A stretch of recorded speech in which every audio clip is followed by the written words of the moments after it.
Alreet Cinefreaks. My name's Chris, and for the last 50 years, I've been a... Hello everyone, and welcome back to the top 10 Canny Good Film Quiz of the year. This year we're rolling into 1987 and another year of absolute blockbusters. I don't have time to talk much, let's get on with the quiz. The top 10 Canny Good Film Quiz of 1987. The rules are simple. Guess the film from the 3 clues that I give you before I reveal the title. If you guess the film on the first clue, you get 4 points. On the second clue, you get 2 points. And on the last clue, you get 1 point. Ready? Let's go. Alright, last week I asked you to guess which of the top 10 films was my favourite. It was Big Trouble in Little China, making it the 11th film to be added to my lifetime top 50 list. Right, let's get on with the quiz. I remember being on a coach trip for over 30 hours, and this was the only VHS tape on board the coach, and it was played on repeat over and over and over. And it wasn't just me watching it on repeat. This film was the most rented home video of 1988. How man, no one puts baby in the corner. Well, what a way to start the year with a bit of Dirty Dancing. It's available on Prime Video or on physical media from most good charity shops. Once again, this is another film that came into my life through the Britannia Movie Club welcome offer. Not many people think of this as a British horror film, but it is, and it's one of the best of the 80s in my humble opinion. When asked who they are, the lead antagonist of this film replies, "We are explorers in the further regions of experience, demons to some, angels to others." Well, did you work this one out? It was Hellraiser. It's free to watch currently with ads on Tubi. This film is the director Richard Donner's 4th entry into my lifetime top 500 film list. However, he wouldn't have had his 4th film in the list if the original choice for director, Leonard Nimoy, had accepted the job. He couldn't though, as at the time he was directing 3 Men and a Baby. I'm getting too old for this shite. That last clue must have given it away, yeah? It was Lethal Weapon. It's currently available to watch on Now TV with a subscription, but I no longer have this on DVD, so this one is going on my hunt list. You just made the list!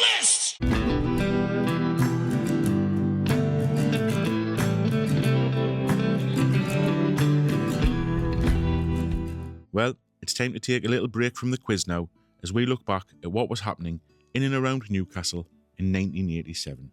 Liverpool were up to their usual tricks this year in taking all our best players as Peter Beardsley swapped Tyneside for Merseyside. Incidentally, my father's uncle was married to Peter Beardsley's auntie, or it might have been the other way around. Anyway, just saying, to replace Peter Beardsley, Newcastle United brought the first ever Brazilian footballer to the English Football League as Mirandina made his debut in black and white. Eldon Square Food Court opened for the first time this year. I remember going there weekends with my mates, for the pizza slices and a little bit of shopping, yeah. Moving on. Well, of course, I couldn't talk about Newcastle without giving a shout out to one of the canniest of lasses. Vicky Patterson was born this year. Welcome to the world, pet. Right, that's enough of that. Let's get back to the quiz. This is the first film to be added to my lifetime top 500 films for film director Joel Schumacher. The soundtrack to this film includes an amazing cover version of the Elton John song Don't Let the Sun Go Down on Me, and it's sang by Roger Daltrey of The Who. Sleep all day, party all night, never get old, never die. It's fun to be a vampire. Did that tagline give it away? It is, of course, The Lost Boys, available on Now TV with a subscription or on physical media from most good charity shops. I won tickets to see this at the cinema, through the Newcastle Advertiser. It was like a free newspaper that used to get delivered around the doors. During pre-production of this film, there was a competition to win a credited role. The winner got the prized role of Pig Boy. This film introduces us to a new character, Gwildor, who, due to CGI limitations at the time, was used to replace the animated character more familiar to the fans of Orko. Well, of course, another absolute belter from 1987. It is Masters of the Universe, currently available to watch with a subscription on Prime Video. Oh, for F's sake. At the first ever official Star Wars convention, held to celebrate 10 years of the film's release, the creator of Star Trek, Gene Roddenberry, turned up to congratulate George Lucas on the film's success. This is the only known photograph of the two of them together.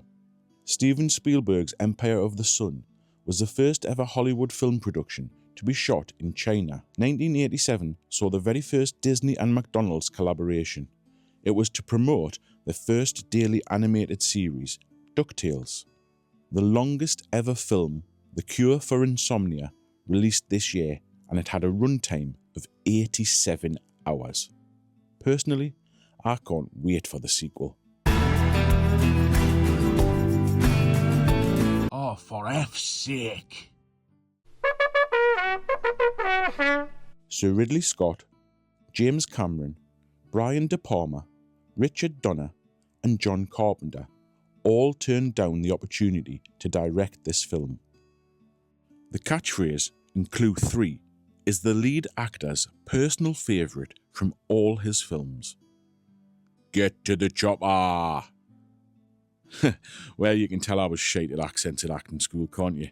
The film was Predator, available to watch on Disney Plus or physical media. Of course it's going to be physical media. This film's soundtrack is composed by local lad and proud Geordie, Mark Knopfler. The characters Max and Valerie, played by Billy Crystal and Carol Kane, were named after the author's parents. Hello, my name is Inigo Montoya. You killed my father. Prepare to die. This is what filmmaking is all about. Romance, action, comedy, adventure, and a 7-foot, 4-inch giant. It is, of course, The Princess Bride. Available to watch free with ads on Tubi.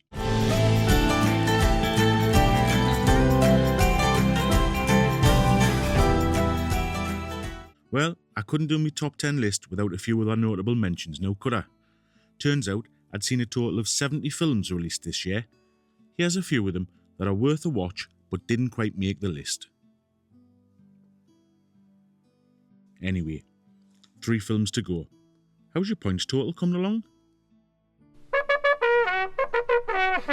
You know, I saw this film for the first time. I was aged 11 and I was on a school trip to London. One of the teachers had a pirate copy of it on VHS and he let us all watch it on the coach on the way down. Cinefreaks everywhere, please join me in welcoming director Paul Verhoeven into my lifetime top 500 film list. Dead or alive, you're coming with me. Did you work that one out? It was RoboCop. You know, it still surprises me that it hasn't been added to the Year 7 curriculum, to be honest. Anyway, it's available free to watch with adverts and cut on ITVX. If internet rumours are true, then the sequel to this film has just wrapped filming and I cannot wait to see it. Another director making his debut in my lifetime top 500 films this year, it is Mel Brooks. We ain't found shit. This is arguably the best line in cinematic history. It is, of course, Spaceballs, available to watch with a subscription on Prime Video. Well, it's been a long time coming. Having his first appearance way back in my first top 10 list in 1976 with his film Carrie, and his second in 83 with Scarface, Brian De Palma now has his hat-trick of films in my lifetime top 500. The actor, Sean Connery, was only ever nominated for one Academy Award, the Best Supporting Actor for this film, and he won that award. I want him dead.